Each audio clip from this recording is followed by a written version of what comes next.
E aí, noveleiros? Prontos para mais um resumão daquele jeito? Com muita fofoca e zero enrolação? A novela tá quente e eu já separei tudinho para você não perder nada. Então já deixa o like, se inscreve no canal e me conta nos comentários de qual cidade você tá me assistindo. Bora começar essa fofoca diária. Quinta-feira, 23 de outubro. A tensão toma conta dos bastidores da Boaz e da vida dos protagonistas em Dona de Mim, em um episódio carregado de revelações, culpa e medo. Jaques assume suas falcatruas contra Léo, no momento que surpreende até mesmo seus aliados mais fiéis. A confissão ocorre logo após o escândalo provocado por Breno, que, inadvertidamente, transmitirá ao vivo a conversa entre os irmãos. Na tela de inúmeros celulares e computadores, a imagem de Jaques surge com um semblante transtornado. Ele encara Léo, ríspido, mas deixa escapar um traço de exaustão. Tá satisfeito agora? Sim, Léo. Eu mexi nos teus projetos, manipulei os relatórios e inventei dívidas para te afastar da Boaz. E faria tudo de novo, se fosse preciso. Berra, sem notar que suas palavras estavam sendo transmitidas ao mundo. Davi assiste a live, atônito. Do sofá, ele observa a cena com o celular nas mãos, sem acreditar no que ouve. Então era tudo verdade, murmura, sentindo um misto de repulsa e admiração pelo atrevimento de Jaques. Ao seu lado, Ive aparece pela porta e, curiosa, comenta: "Você não desgruda desse celular ultimamente. E nem me engana, Davi, eu sei que você tá apaixonado pela Bárbara." Davi disfarça, mas a provocação o desconcerta. "Não fala besteira, Ive. Ela é diferente. Não é o que parece." Ive ri. "É justamente por isso que você não tira os olhos dela." Enquanto isso, Breno se desespera ao perceber que fez uma transmissão ao vivo da conversa entre Léo e Jaques. No estúdio de marketing da Boaz, ele corre de um lado para o outro, tentando conter o estrago. "Meu Deus, o que eu fiz?" exclama, tremendo. Caco surge e tenta ajudá-lo. "Desliga logo isso, Breno." Mas já é tarde. O vídeo viralizou, e os comentários tomam as redes sociais. Sentindo-se culpado, Breno pede que Caco volte para casa, buscando consolo no amigo. "Eu preciso consertar isso, e não sei por onde começar", confessa. Caco, com sua habitual calma, o encara. "Primeiro, você tem que ter coragem para assumir o erro." Na mansão, o clima é outro. Sofia acredita que Léo é culpada por sua volta para a casa de Jaques e Rosa, e o ressentimento pesa no ar. "Você disse que ia cuidar de mim, Léo, e agora tô voltando para aquele lugar", chora a menina, entre soluços. Léo tenta explicar: "Sofia, eu tô lutando para te proteger, mas as coisas ainda não estão no nosso controle." Ela o empurra, magoada.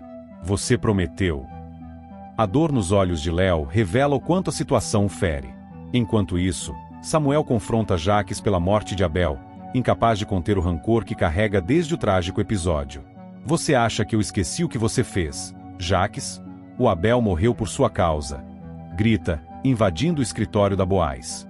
Jaques se levanta de súbito, os olhos ardendo de raiva e culpa.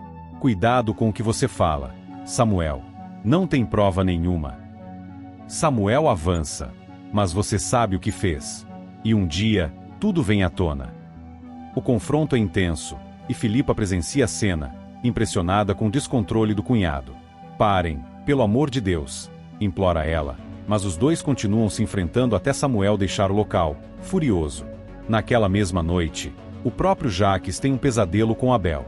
Ele o vê de pé, imóvel, cercado por fumaça, no meio de um galpão em chamas. "Você destruiu tudo, Jaques, até a mim", diz o espectro, com voz distante. Jaques desperta suando, em pânico, sentindo o peso de seus pecados. Foi só um sonho, tenta se convencer, mas a culpa o consome.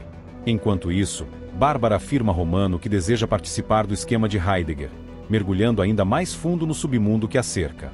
"Se o Heidegger confia em mim, quero fazer parte de tudo. Sem meias medidas", declara, com os olhos determinados. Romano, desconfiado, adverte: "Cuidado com o que pede. Ninguém volta atrás depois que entra nesse jogo." Bárbara, impassível, sorri: "Eu nunca fui de recuar."